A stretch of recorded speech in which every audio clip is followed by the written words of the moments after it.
I think I was in shock for a little while, and then I was pretty angry, and but I really just wanted to disappear. I was like embarrassed, kind of, Yeah. like because everything, it's just like the stuff we go through is so public, and it was really traumatic. Hello, chefs. This is Chef's PSA, and I'm your host, Andre Natera. My guest is Chef Matt McCallister of Dallas, Food and Wine Best New Chef, three-time James Beard nominee, and one of a handful of chefs to ever receive a five-star review from the Dallas Morning News. At the peak of it all, he walked away. We get into addiction, getting sober, losing his restaurant and his business partner, and finding his way back. This one is the less glamorous side of the chef world that people don't talk about. Stay tuned.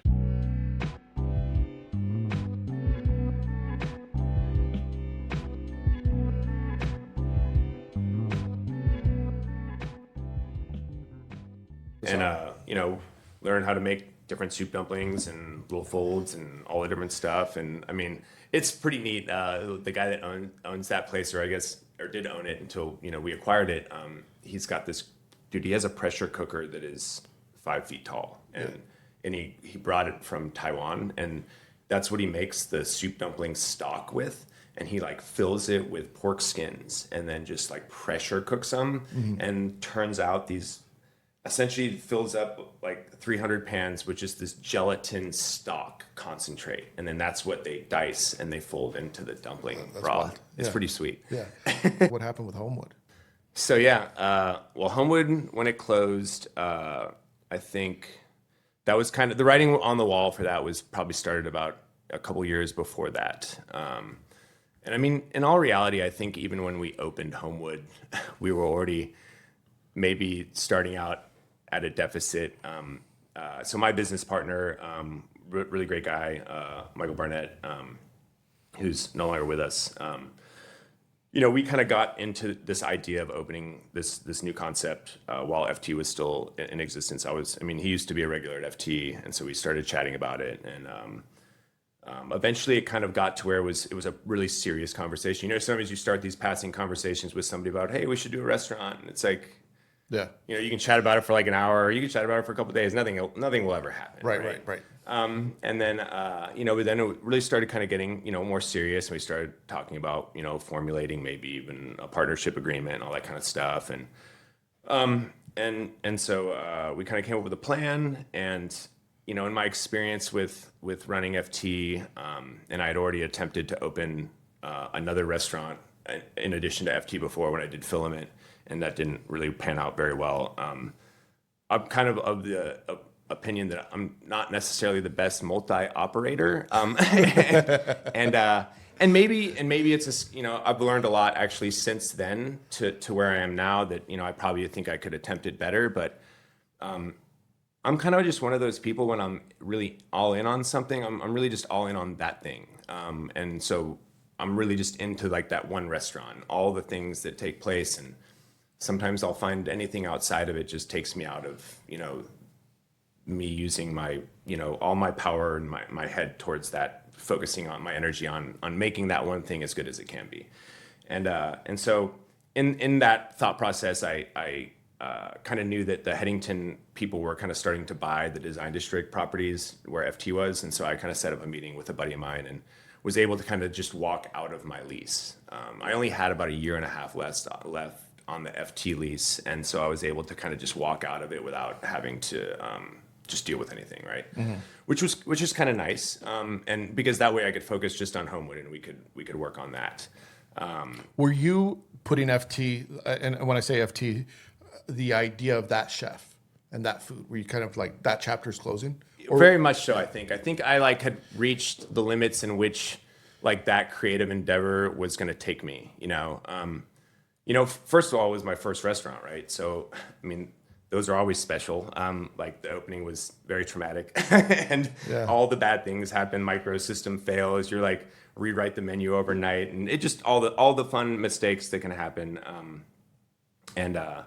But then I think, and at least this was my case. When you open your first restaurant, you really aren't even cooking your food. It's like a regurgitated version of whatever you've learned from all the previous chefs that you worked for, and But then in that process and in that grind, you kind of start developing your own style because you don't have anybody else's style to riff off of. And so I really think I found my style in FT, or a style that was,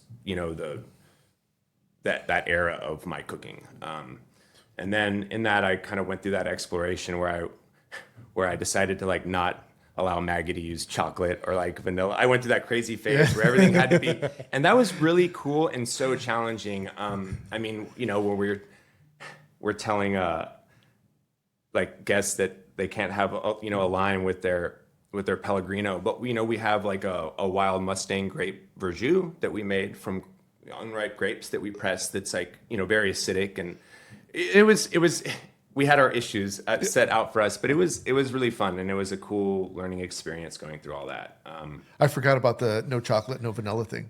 Yeah, Maggie will remind me every once in a while if we ever talk about it. Yeah. We went out for tacos about a month ago, and I think she might have even brought it up. But so anyway, fast forward, getting into kind of Homewood. When we opened, my partner, he was actually in treatment for alcohol. So he had an alcohol problem. And I mean, I've had an alcohol problem, and I've had substance abuse issues throughout my life. So I very much understand where he's coming from. But when we opened, he actually, he had to kind of check himself in, and he had to get sober. And then, and that's kind of why I was saying, like, it was right when we opened, we were kind of already at a deficit. We were like, Hold that thought, Matt. yeah. Pull either the mic towards you, or if you wouldn't mind, like maybe come in a little bit and then just pull the mic a little towards you so you can relax. That way you don't think about it too much. Okay. That way I just want to make sure it's picking up audio. Yeah. And then things were pretty normal. I mean, when we got rolling, right out the gate, Homewood was pretty successful. I mean, even I think in the first week we were open, I know food critics say that they don't go and eat at your restaurant and they wait a while. Well, they lie. And like, they were all there in the first week, all of them. Isn't that so true? Like, they'll say that we're not going to review you. Yeah. So they'll show up in the first week, but the review won't come out until. Yeah. And they say that they won't use that as any sort of like bias judgment or anything or whatever. But we really actually kind of had our stuff together pretty well. It wasn't like the food was overly complicated. I mean, we're really just trying to create a really, really good neighborhood restaurant that touches all the points of fine dining, really good service, open hand service, good wine list, the basics, right? Mm-hmm. Good sourcing. And I think initially, like, we were kind of going for like a chefy elevated kind of version of Houston's, in a way, kind of that neighborhood vibe. But obviously definitely more chefy, more seasonal, would change a little more regularly. And I think we kind of held true to that. And then over time, I feel like there was a little rift that started happening between me and my partner. I had kind of gotten an opportunity to go help open that Virgin Hotel, kind of as like a consulting chef, and help them bring on staff. And I think when I decided to do that, I mean, at the end of the day, I mean, I was trying to get my youngest son was in private school, and I'm looking at that as an opportunity. Well, hey, I mean, this is going to help me buffer my salary a little bit, give me some cool experience helping these guys open this hotel, all the while I was still operating Homewood. But I think actually in that we kind of there was a rift that kind of created between us, that I've kind of sat and thought about in hindsight. But over that time,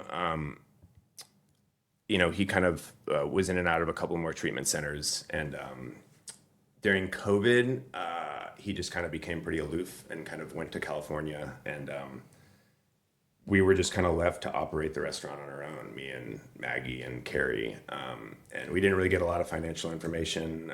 We'd occasionally get it like every 3 months or something. But it was just like so much, you're just kind of operating in the dark at that point. But we were actually doing really well. Right out of COVID, we were super, super busy. I think all restaurants were just crushing it at that time. Yeah. I think after about a year, business didn't necessarily fall off or anything, but I think we were just we set into kind of the standard seasonal kind of restaurant flows. And, we had high operating costs. And Mike essentially came to me and then decided that he was going to get rid of Maggie and Carrie. And then that was really kind of like the beginning of the end right then. I think we operated for about another year. And then me and Mike had sat down and discussed closing, and we kind of decided on a date that was kind of like late in February. And man, I remember I was calling his wife one morning. I want to say it was maybe 2 or 3 days before Valentine's Day, and I was actually I was calling her because I was mad about something. I don't remember what I was mad about, but I wasn't gonna like chew her out or anything. But I had something to say, and it was probably gonna come across kind of stern. And when I call her and she answers the phone, it's just like, Michael's dead, and I was like, I was just quiet, you know. So anyway, yeah. So then right after that, like his dad stepped in, and like their family attorney stepped in, and like they just shut the restaurant down and made everybody leave. So Wow. I mean, that's heavy. Not only is your restaurant closing, but your business partner's dead. yeah, yeah, it was kind of a lot. Where was your head at? I think I was in shock for a little while, and then I was pretty angry, but I really just wanted to disappear. I was like embarrassed, kind of, you know, like because everything, you know, it's just like the stuff we go through is so public, and it was really traumatic. And you know, like when you do a restaurant, you put so much of yourself into it that it kind of becomes an identity. And I mean, I'd already gone through like losing the identity of FT's influence on my life, but then I had this to unpack, and so I just really needed some time to kind of figure it out, and I just kind of needed to disappear, and so I had no clue what I really wanted to do, and it took me a little bit to kind of figure out. I don't even really think I even figured anything out, actually. I did wind up getting a text message from a gentleman named Michael Carnes, who's my boss now, about 2 weeks later. And we just like met up for coffee. And so he owns a group called Local Favorite Restaurants, which kind of has a bunch of really cool, old school, iconic brands from Texas, like El Phoenix and Mesomaya and Twisted Root, Taqueria La Ventana, Snuffers, Village Burger Bar, and then we just acquired a couple more. So it's a growing company. And he brought me on. I'm the Food and Beverage Director now. Originally, I was brought on to kind of develop new projects and kind of work more in the kind of just new development phase, and then I kind of just absorbed the role of a Food and Beverage Director. And I would say the first year into that role, I had probably the worst imposter syndrome I think I've ever had in my career. Why? What do you mean? I don't know, because like I've come from only working in high-end kitchens, and then I'm not in a high-end kitchen. Like these aren't high-end kitchens, dude. Yeah, Like yeah. they're like, I mean, they're Systems and volume. Yeah, and I was just so in over my head and so outside of my comfort zone. Like I'm not going in and showing like my homeboy on the line with enchiladas at El Phoenix like that, hey dude, we really need to work on how we cut our scallions. Like that's not a conversation. And so approaching it, just I was so out of my comfort zone. It really took a lot of work to just I just kind of, I don't know. I mean, really, I think it was mostly just an ego. Like, I think it was just kind of like I had a lot of ego about how I kind of had operated, and I'd only worked in kind of one sector of dining, really. And laser like focus. Yeah, and then it's a very different shift. And so, but at the end of the day, you're still teaching people, and you're still empowering people, and you're still encouraging and getting people excited about what they do. And so that's kind of what I came down to. I mean, it's still all the same basis, right? Mm-hmm. You just have to kind of go about it differently.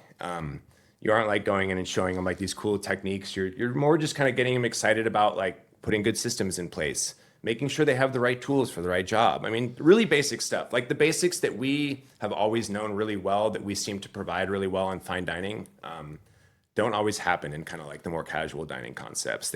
All those marks get missed, it seems. And so just trying to create decent standards and settings and portion control. And updating recipes, and I mean, Working there's clean. yeah, there's so much stuff to do, and there's so many. I mean, you think you have an issue with one running restaurant, like imagine the service calls that come in when there's 65 of them. It's like it's never ending. It's but you know, I've really, you know, and then, you know, the last 2 years, I really I felt really good. You know, I started taking a lot better care of myself.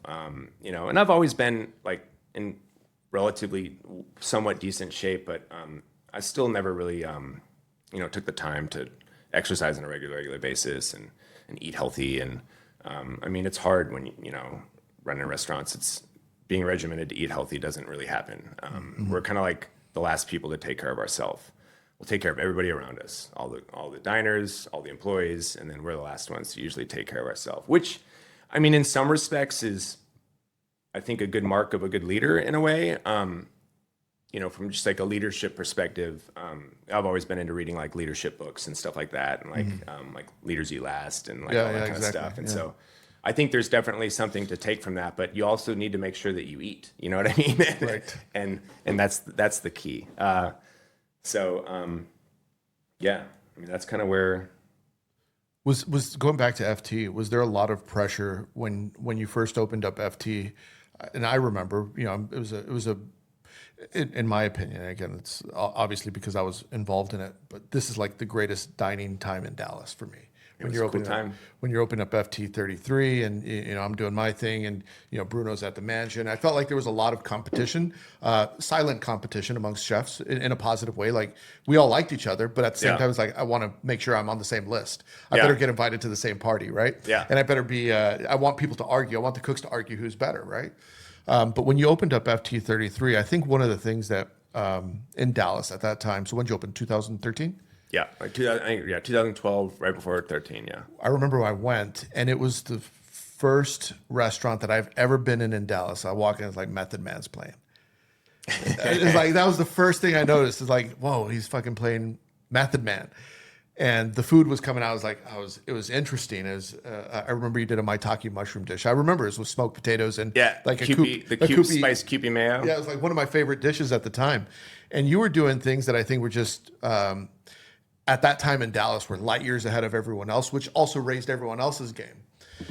I found that restaurant to be one of my favorites in Dallas. It was where I'd go often and go and see you and seeing Maggie there, and the desserts that you all were doing.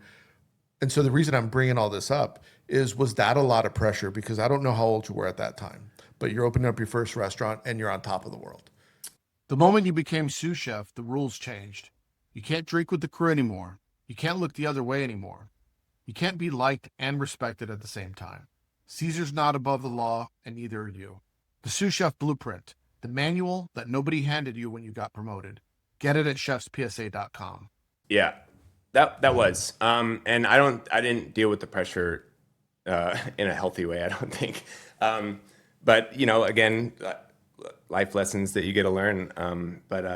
Yeah, I think when we first opened, I mean, that was a lot of pressure just to get a restaurant open. And then, you know, out the gate, I think we got a 4-star review from Leslie. And I remember like Josh Valentine was working with me at the time, and he was a buddy of mine, and we'd worked together at SP. And I'd brought him on as like the pastry chef, mainly because I didn't want to steal Maggie from you yet, because she had just started with you at the Fairmount not long ago. And I was like, I can't just steal his pastry chef like 8 months in, but I wanted Maggie. I mean, because we'd worked together at Stephen Pyle's, and I mean, Maggie's awesome. And but once that review came out, I think Josh knew that I was maybe like thinking about letting him go, and he put his notice in. And maybe he doesn't even know. Maybe he'll find out listening to this sometime that I was already thinking about letting him go.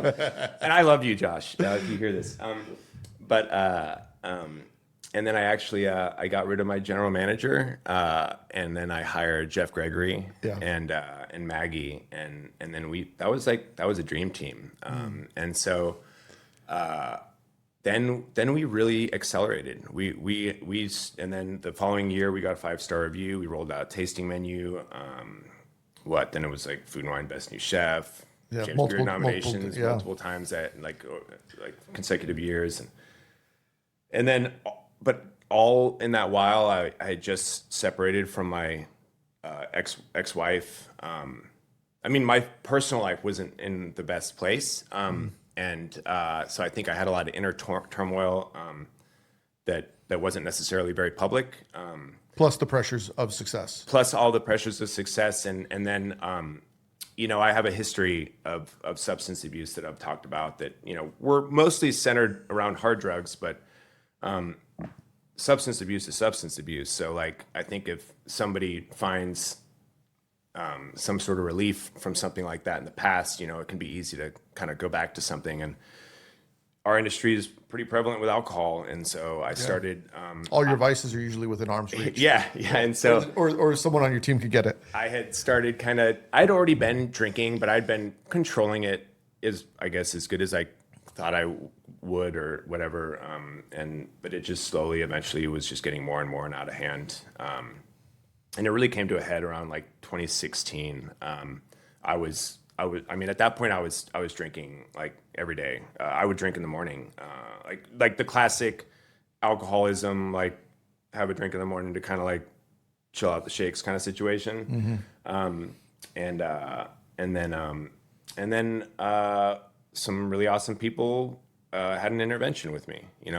My wife was super scared at the time, and she was actually pregnant with our son, and then she got like Jeff and my mom and my old counselor from treatment, the treatment center that I came out to Texas to. Like, that's how I wound up in Texas. I wound up in Texas going to a treatment center, which it's one way to end up here. Yeah. But I stayed, and but this counselor came, and they all had an intervention, and I checked myself into a 30-day place, and I've had a couple mess ups, like where I drank a couple times after that, but I've been sober pretty much since 2016. So Congratulations. Yeah, I mean, so yeah, that was, I mean, just going back, but all the while, I mean, like FT was still, I mean, an amazing experience, and all the stuff that we did was awesome. But it's something to be aware of. I mean, it's like I don't think sometimes we're prepared for everything that can kind of happen when you kind of gain some success, and the stressors or the doubts, and it's a lot of like that kind of imposter syndrome stuff too, where you just start really being even more self-critical of yourself when you're comparing yourself to peers. I think when you become more in the spotlight, and that can cripple you, like that anxiety and that just kind of inner turmoil. But Well, you know my story, and I'm not going to get into my story, but you know my story. That's why I left Dallas. It was like the success got to me, and then when the crash happened, and the restaurants closed, I was like, I what you said earlier, I felt embarrassed. I wanted to stick my head in the sand. That's why I moved to Austin. I was like, I don't want anyone to find me. I want to get away from critics. I'm going to jump into a hotel where no one can know I exist, and just vanish, because I think a lot of people are quick to judge that have never been in that position. And what bothers me about it, and I see it online, and sometimes online, people could be fucking disgusting online, but what bothers me is that there's a lot of people that have never been through it that throw stones at people who have been through it. And everyone says, oh, I would never do that. Like, bullshit. You don't know what you would do. Yeah. You have no idea until success really hits you. Oh, yeah. And most of you can sit there from the couch because you'll never see that level of success. It's fucking tough. Something that I'm talking about Maggie, this is a little inside baseball, but when Maggie was working for you at FT33, she was also working for me at Marquee. She was doing our desserts. When you were going through a tough time, she had talked to me and she said, hey, you should go talk to Matt. I think he's isolated, meaning you didn't have a good influences around you at the time. Yeah. And she says, you need to go, you should go talk to him and be a friend and man to man. I was also going through shit at the same time. And I didn't go talk to you. And it's one of those things that I told you the other day, is one of those things that I really regret, because I've felt guilty about that for years. And I just thought I'd share that with you. I mean, thank you. I mean, and it's kind of something that even, I mean, you sharing that kind of makes me think about kind of some of the stuff I've come to more recently, where for a long time, I'll think about friends or colleagues and stuff, and sometimes I'll even start texting them. Yeah. But then I just like delete the text. I've always been more introverted. I only have a couple friends. I've never really needed like excessive amounts of friend groups or anything. But more recently I've been trying to, like, when I think about people, I try to like send them a text and say hi. Like, Yeah. because I think there's just like so many incidences in my life where I haven't done that I think that maybe I should have or something. So that's a call out to everybody out there that reach out to somebody if you think you need to reach out to them. Yeah, and I think a lot of the reasons that I struggled with it, and sometimes I still struggle with it. I mean, just with people that I care about, I still struggle with it because it's like I don't know what to say. I think about it's like I don't know what to reach out and hey, are you good? Yeah, I'm good. Okay, that's it. Like that's. I know, and that's usually the response you'd get. You could like person could be like burning alive, and yeah, I'm great, totally great, everything's fine.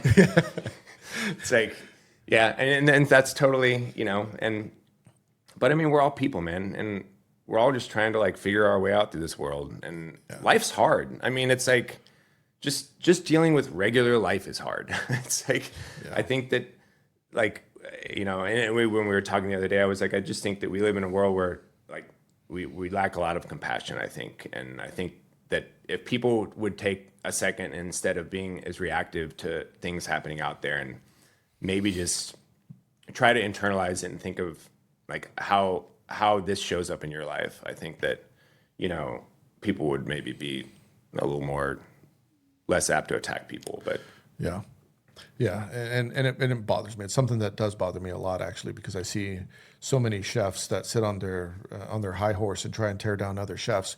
When it's like, I know you, motherfucker. Like I know some of the skeletons in your closet, and you're sitting up there trying to act holier than thou. And you're right. We do need a little bit of compassion because, I mean, fuck, this industry's tough. Yeah. And people make mistakes. And the person that you were at a certain age is not necessarily the person you are later in life, but sometimes people assume that you are. Yeah, a lot of people, yeah, for sure. And I mean, I'm so different than the person I was. I mean, when I first opened, FT, I was funny. I was even talking to somebody recently who's in the process of opening their first restaurant, and I forget what they texted me about, but they were freaking out about something. And then, I thought about it for a second, and I was like, man, I would freak out. I freaked out about everything when I first opened. And then I messaged him what I was working on now. I was like, look, well, right now I'm in the middle of, we're opening 3 restaurants, and I have this happening. And I was like, it's all perspective. I was like, just have fun with it, man. I was like, it's all not like, it's going to be fine. Like, it's stressful. Enjoy it. Like it's gonna, because you have to go through all those things. You have to have those mistakes in order to be able to come out and it's like a thing my dad taught me when I was little that I still don't really like or understand. Well, I understand it, but he would just be like, you only get better at dealing with stress by dealing with more stress. And then like, and it's so true, but it's fucked up. And but I mean, it is a truism. And I can deal with way more stuff now than I was ever able, or even close to being able to handle when I was young and just coming into the industry or just coming into opening a restaurant. It's like, but now I deal with other, newer issues to handle and larger things to overcome. So one of the things that we had talked about was forgiveness. And I know that's something that sometimes, I struggle with it every day. It's like, I'm watching this show. It's called From. It's like it's on MGM. It's great for people that like weird shows. It's a weird show. It's from the same people that made Lost. And there was a line in there that that was sharp. It was a well-written line, and it said, people that have a hard time forgiving themselves are usually good people. It's because they're thinking about it all the time. Yeah. It's the people that could just do it without caring, like hurt people. That's like, well, they're typically, their meters will go on a little bit bad. Maybe I'm a sociopath. Yeah. But forgiveness is something that, and when it said that in the show, I was like thinking of all the bad shit that I've done in my life, that I, on repeat, sometimes in the back of my mind. When it comes to forgiveness, how do you deal with that now, based on everything that you've gone through? Because you're like a Marco Pure White light. You can say. Yeah. Yeah. I mean, like, forgiveness forgiveness takes a lifetime. I don't think that, I think you have different phases. For me, I mean, nobody's harder on myself than myself. I mean, you could go out and read all the things that could be written about you or anything, but nobody's going to be more critical of myself than me. I'm literally my own worst enemy. Anytime I've ever self-destructed, it's always due to my own inner turmoil and, my perception of whatever's out there that's really, irking me somehow. And, it was really hard. I had some experiences in kind of my youth, kind of prior to being a chef, that I guess I carried with me for a long time as kind of maybe just like I don't even know if you'd say like a badge of honor. It was definitely not honor, but it was just like a cross to bear, I guess, I had some friends that had died from overdoses in my past, and just some incidences that had happened that were pretty painful, and I blamed myself a lot for a long time, and it took me a long time to get over. I really don't think I started to forgive myself from that stuff really until a few years ago, and I just, I mean, as stupid as it sounds, you just have to come to a conclusion that, like, it's okay to make mistakes. Like, I'm okay that I made mistakes. I'm not a mistake, right? And as easy as that sounds, you could read that in a book, but to like actually take that like line to like your heart is pretty hard.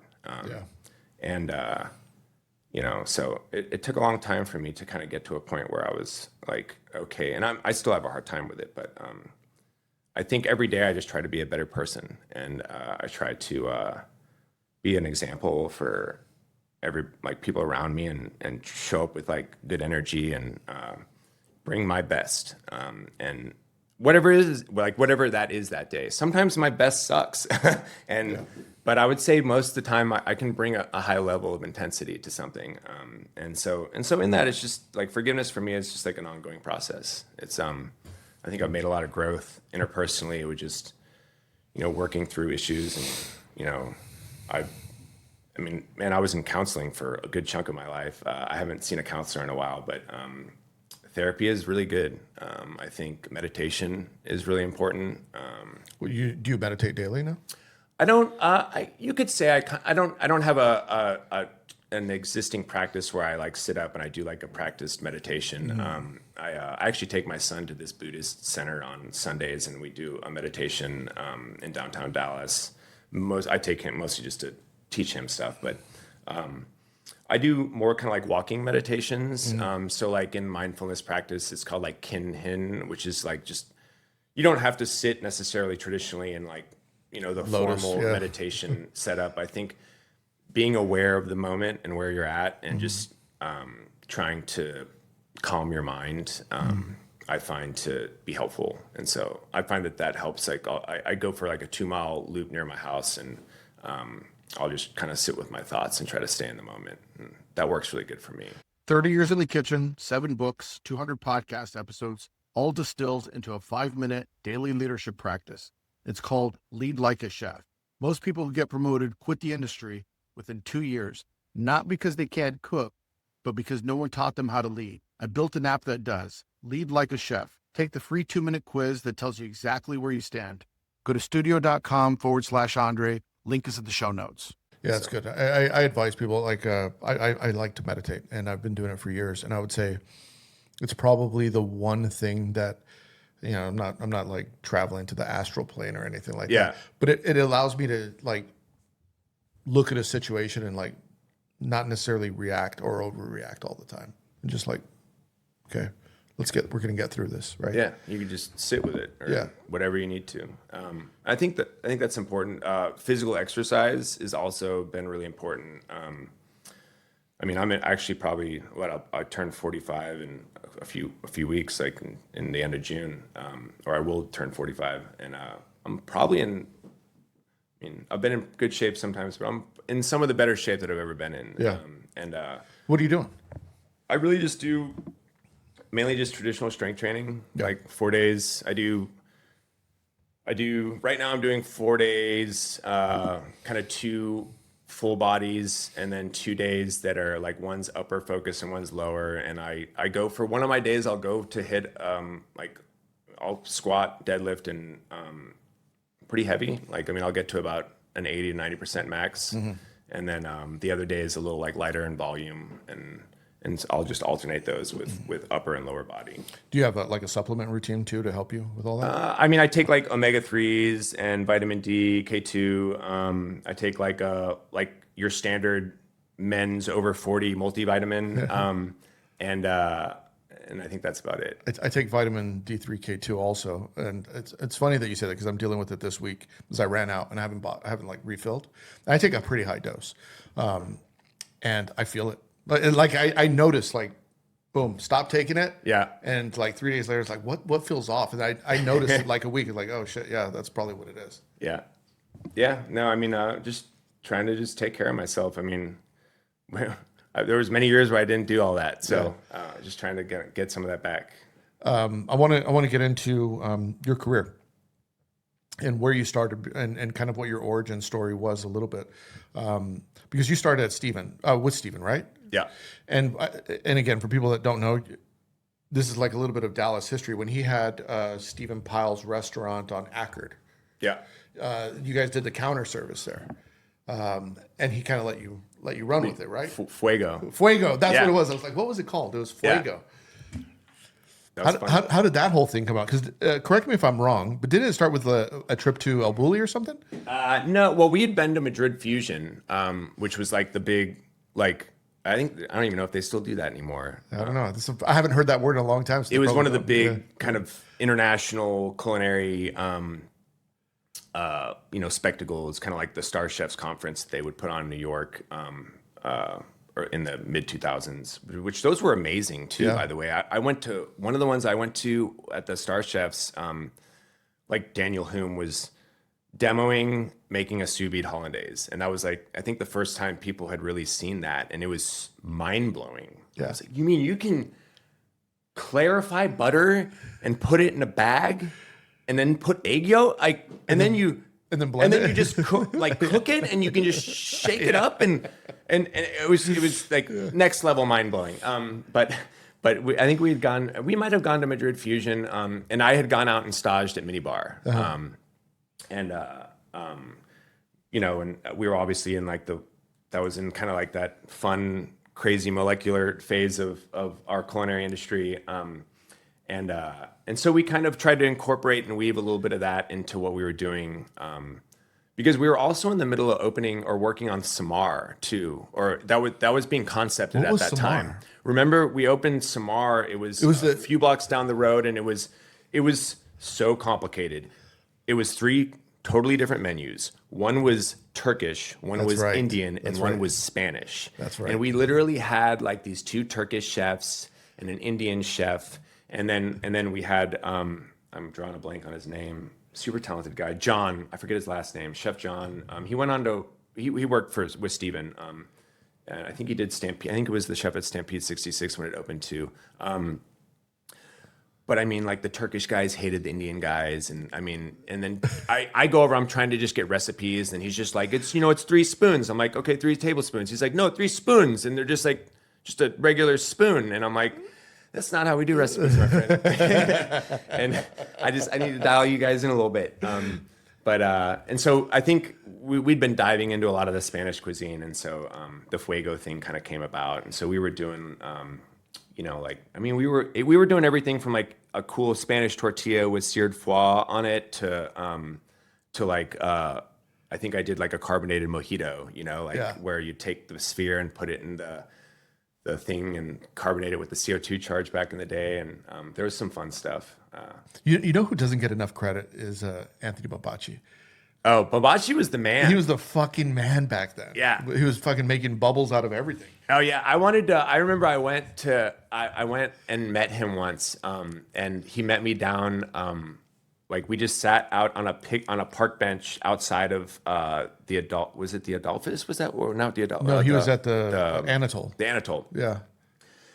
and he was like he chain smoked cigarettes back then, and I mean, I don't even know if he does now. But I mean, we sat down there and we talked because I wanted to come and stage and learn from him. But I think I was the exec sous at Stephen Piles at the time or something, and I was like, hey, how can I come and stage, and like, but I don't want anybody to know I'm staging. I don't want to like ruffle any feathers or whatever. But we talked for about 40. I never got a chance to come in and stage. It was going to be like it was kind of a pain to get into a hotel to go stage somewhere. Yeah. It was a little too complicated. But that guy was super talented. Fucking legit. I haven't talked to him in a while. I'd love to get him on the show just to, because he's got a crazy backstory that I don't think He a had lot a of people know. Michelin star restaurant in Barcelona before That's he what came people. out. He had his restaurant inside the Ritz-Carlton called Bombachi. Yeah. Yeah, he's great. Like super talented and intense. And a lot of good chefs came out of his kitchen that people don't know about.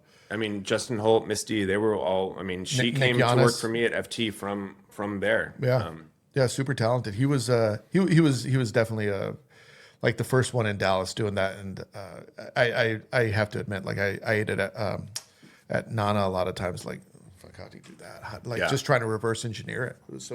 He was way ahead of his time. And it was also in those days where like if you didn't have the modernist cuisine, like you weren't going to know where the El Bulli set like. And the modernist cuisine, what was it, like 5 volumes or whatever? Yeah. And to find a fucking recipe in there was going to take forever. Yeah, I don't know if Modernist had come out yet, but it was in the process of being made for sure. But El Bulli, because I have the El Bulli, like, is it the 0203? It came with the CD-ROM. Yeah. It had like the little Parmesan spaghetti or whatever out of the noodles, and that book's cool. Shout out to Mike Hiller. You know Mike. Yeah. He had given me the modernist cuisine on a flash drive. Oh wow. So if I only knew that I could hit Command F to find something back then, I would have found it quicker. But I was like, fuck, this is great. But how do I find that one recipe that I'm looking for in this, 10,000 page PDF? Oh yeah, I remember when I was at the Star Chefs conference when was it David Mavold? Who was the guy that wrote that book? Yes, I can't remember his name. I think it's Mavold or something. But they were doing the demo of that book like before it came out. It was their first real big demo, and he did the demo where they took a pork rack that had been sous vide, and then they froze it in nitro, and then they sprayed like a methylcellulose foam on the outside, and then they dusted it in like crushed, prepped chicharrones. The skin, the cracklings pre-fried, and they fried it, and then they had a perfect rack that was perfectly cooked at that point because it wasn't frozen anymore, and it had the chicharron crust. And I'm watching this whole thing. I'm like, and I leaned over to somebody. I'm like, imagine doing that in service for like 80 covers. How's that going to happen? I want to see that guy. Yeah. Well, he wasn't a chef, right? He was coming from like he worked for Microsoft or something. That's right. He worked for Microsoft. But still, I mean, it was still cool. Yeah. One of the things that I think Dallas, I don't know this for certain, but one of the things that I think Dallas might be missing is, you'll remember this, Ferdinand Metz came and we did dinner together. Oh, yeah. It was like, it was me. It was and at the Fairmont. I came over and cooked with you. We did two. So we did one there with him at the Pyramid, and then we did another one at the Le Cordon Bleu. Yeah. And okay. And I want to say Dean and Steven were there too. Yeah. It was Dean and Steven and Tim Byers, you, me. I'm trying to think who else was there. I don't know, but it was like all the Dallas chefs got together. We had a big family meal, sat down, everyone cooked, and we just broke bread. I think Stephen Doyle was the only non-chef there at the time, but it was great. It was like 20 chefs, everyone's eating, everyone's cooking, and everyone's exchanging ideas, and we were building camaraderie. And this happened a couple of times, and then it just kind of fizzled out. But that doesn't happen. At least I don't think it happens. No, I don't think so. I don't really think Dallas has ever had a very cohesive like chef community in a lot of ways. I don't think that everybody's always kind of been on their own kind of like little section. I think Austin's always had a pretty decent, tight community with chefs, and I think Dallas has lacked that a little bit. It's just, I don't necessarily know why. I don't know. But I will say that those were good times. Like that was super cool. I've thought about that a few times. I think I stuffed a fish with foie or something like that, really crazy at that one at Le Cordon Bleu. I did something crazy with that. Yeah. But yeah, that was fun. So now what are you working on next? All right. Okay. So before you answer that, why are you working on it next? Okay. That's probably a better question. Yeah. So, well, I mean, I'll unpack this a teeny bit. I'll go right back. Right when Homewood closed, I did get an email from somebody who'd eaten at Homewood, who's kind of admired my food and had eaten at FT, and kind of left an open-ended kind of email that was just kind of like, hey, if you ever really want to like think about doing anything, maybe reach out to me. And I mean, I've received emails like that before and never really followed through with stuff like that. But because you meet people along the way that want to do stuff, and you're just kind of like, I don't really know, like I don't know anything about that, right? Like, or you don't explore it totally. And I'd say about a year into working at Local Favorite, I kind of was thinking about it. I mean, if I'm gonna try to go after doing a restaurant again, I need to do it now. I mean, I'm not gonna wait till I'm 50 to go do it. Right. So, and so I kind of just started with like a little thought like that, and then I wound up emailing this gentleman back, and just was like, "Hey, so I'm entertaining the idea, but I need to see what's up. Like, let's have this conversation a little further." So kind of going back, kind of very similar to how me and Michael kind of started our conversation, where eventually we kept talking to the point where it was like, all right, this is a real thing now, and so me and him kept kind of emailing back and forth and kind of dialed in what I wanted to do, I think, as a concept, and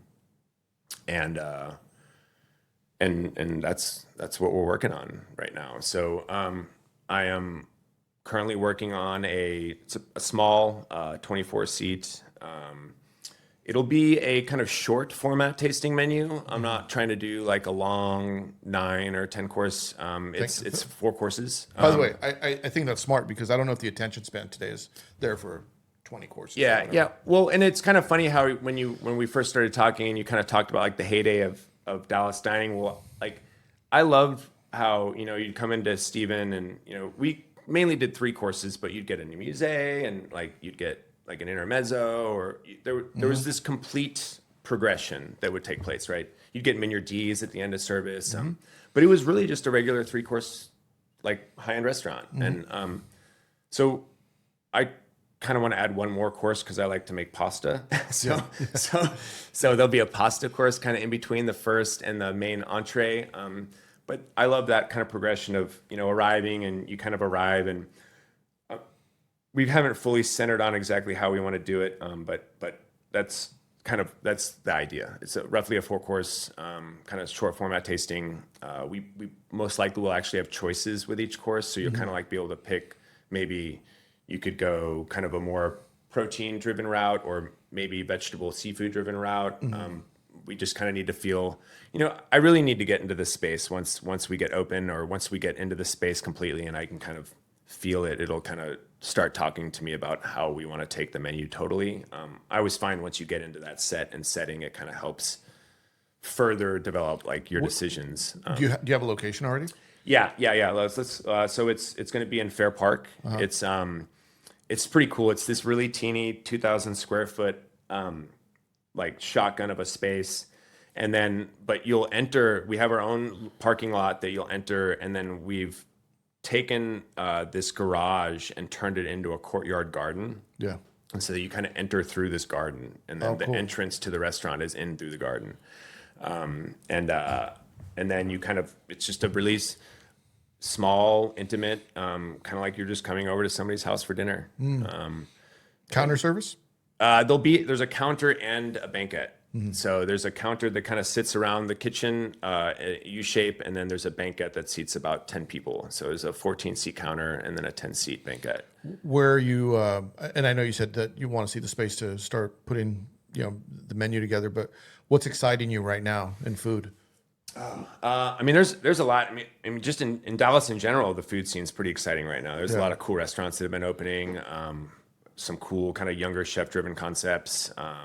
It's been like some cool pop-ups that have been happening. So I think the scene's fun.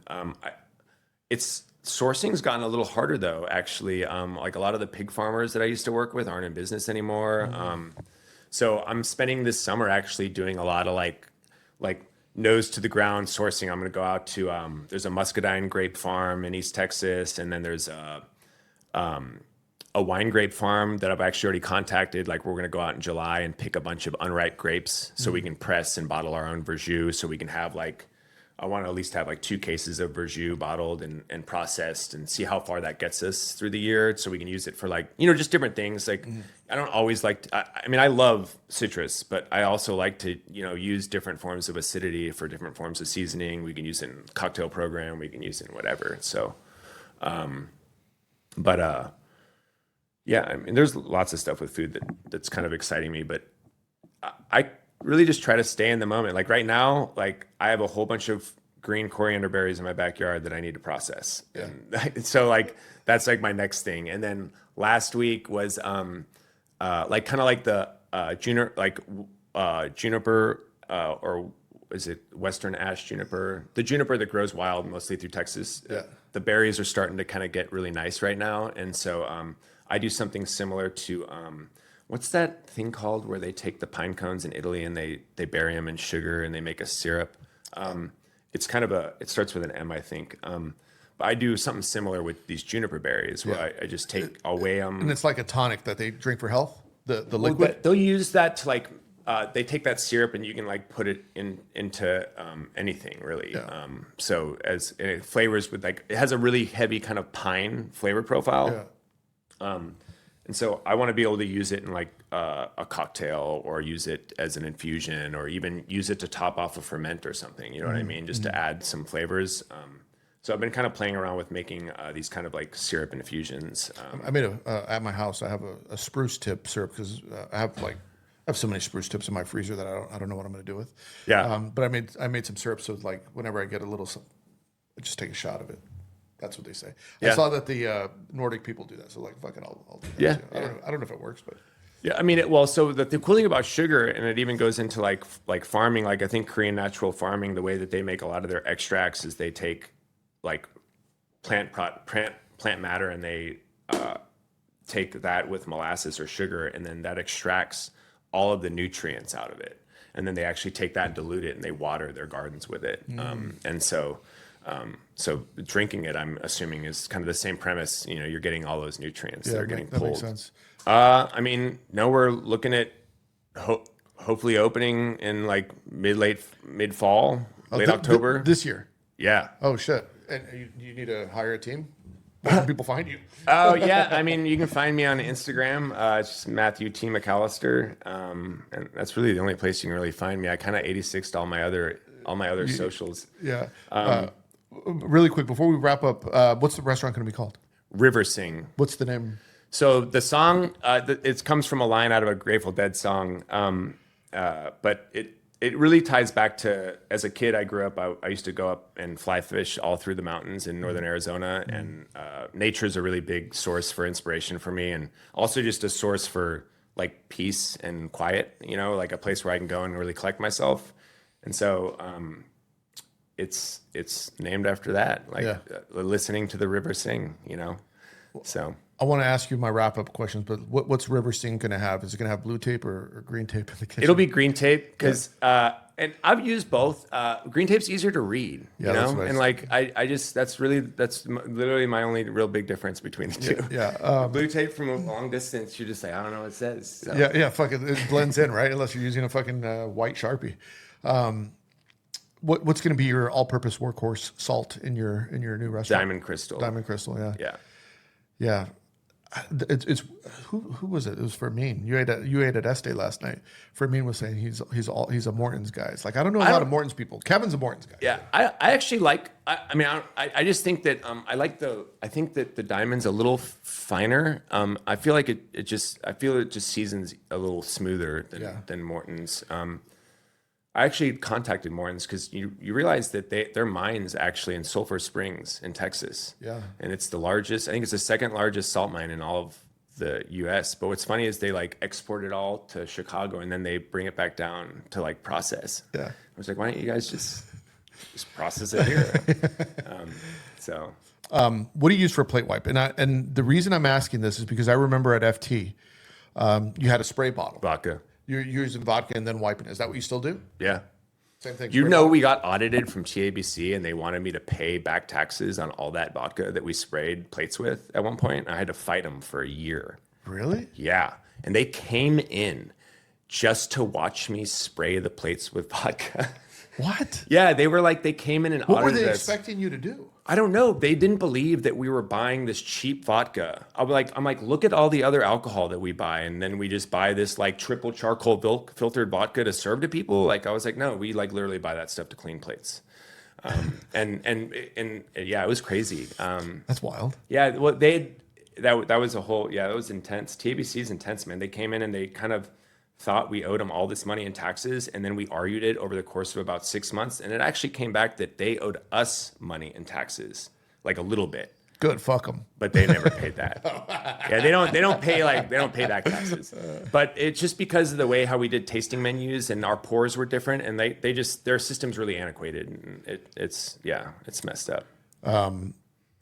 If you have Mount Rushmore of chefs, who's on your Mount Rushmore right now? Oh man. I think Michelle Bra. I think. Let me think. Yeah, definitely Michelle Bra. I'll throw Stephen Piles on there. Yeah, good. I'll throw SP on there. Is he still retired? Yeah, he's working on writing a memoir right now, for him. actually. I saw him recently, and I helped him clarify a story because he had like the 2 states wrong. It was like 2 different events, and he thought one happened in one place, and I was like, no, it was like this way around. We had a lot of fun time with that guy. He's a special human being. I think Charlie Trotter, Yeah. and we'll throw Thomas Keller in there, and Elaine Passard. Yeah. Elaine Passard, I actually ate at his restaurant, and I don't even know if I actually fully like loved the meal, but I loved a lot of parts of it, and some of it, his cooking is kind of controversial. He's kind of has like a whimsical, but I love his. He loves kiwis. I really like his youthful approach to everything. Yeah. And like that's what I really like about him. I want to like look at vegetables like he does at his age and get as excited. And I still get excited about all that stuff, but when I'm his age, I want to still be just as excited. Yeah, he's a legend for a reason. I want to ask you some hip hop questions though. All right. Just because you like hip hop too. Who's a better MC, Nas or Jadakiss? Nas. Nas. Who would you have? So this is like my Nori Drink Champs edition. Wu-Tang or NWA? Wu-Tang. Wu-Tang. DMX or Big L? Big L. All day long. Big L, huh? Big L is one of my favorite. Yeah. Yeah, one Did of you my listen to favorite. his new one? That they just put out for Mass Appeal? Oh, no, I haven't. I mean, He's got like a couple of, it's mostly old songs, but there's like 2 or 3 new ones. okay, I haven't heard that one. No. Yeah, it's good. I'll have to check it out. Yeah. He has a song There's on there. a new artist actually that has, I forget what his name is, but I kind of stumbled across him somewhere. But his style is very much like Big L. He's like a young Big L. Yeah. He even redoes the Ebonics track with or was it Ebonics? Is that what it was called? It was the slang. It was this slang. You don't want to talk in the slang. Yeah, I think it is. Coke is a pie, like or whatever. Yeah. And this kid redoes it, but with modern slang. modern slang. Like he incorporates cell phone and Instagram and like Yeah. Twitter and all that kind of stuff or whatever. But it's pretty fun. I want to look that up. Ice Cube or Scarface? Scarface. Scarface? Yeah. Scarface, I feel like doesn't get enough love. No. What's on your playlist right now? When you do you play music in the kitchen? Yeah. I've actually even been working on a River Sing playlist. But it's a more eclectic mix. It's not all hip hop focused. But who's a good artist that I really like? Masta Ace is somebody who doesn't get a lot of love, I don't think either. Yeah. And a lot of people don't even realize that he was a big influence on Eminem. But if you really listen to Master Ace's flow and how his like rhyme scheme, like Eminem totally like based a lot of his influence, how he rhymes and how he like spits out words is very much in that same exact way. Yeah, I love hip hop. Yeah, me too. Your last one, Drake or Kendrick? Oh, so I'm not really into either of them that much. But I think Drake, I like some of his tracks more. Yeah, So yeah. Like I if I want to listen to lyrics, I could listen to Kendrick because like it's witty. But I don't like his like. If I would just want to zone out and just hear the beat, like Drake's got that. yeah, I like J. Cole as Yeah. a modern artist. I like his stuff. You like the Griselda guys? The who? Griselda?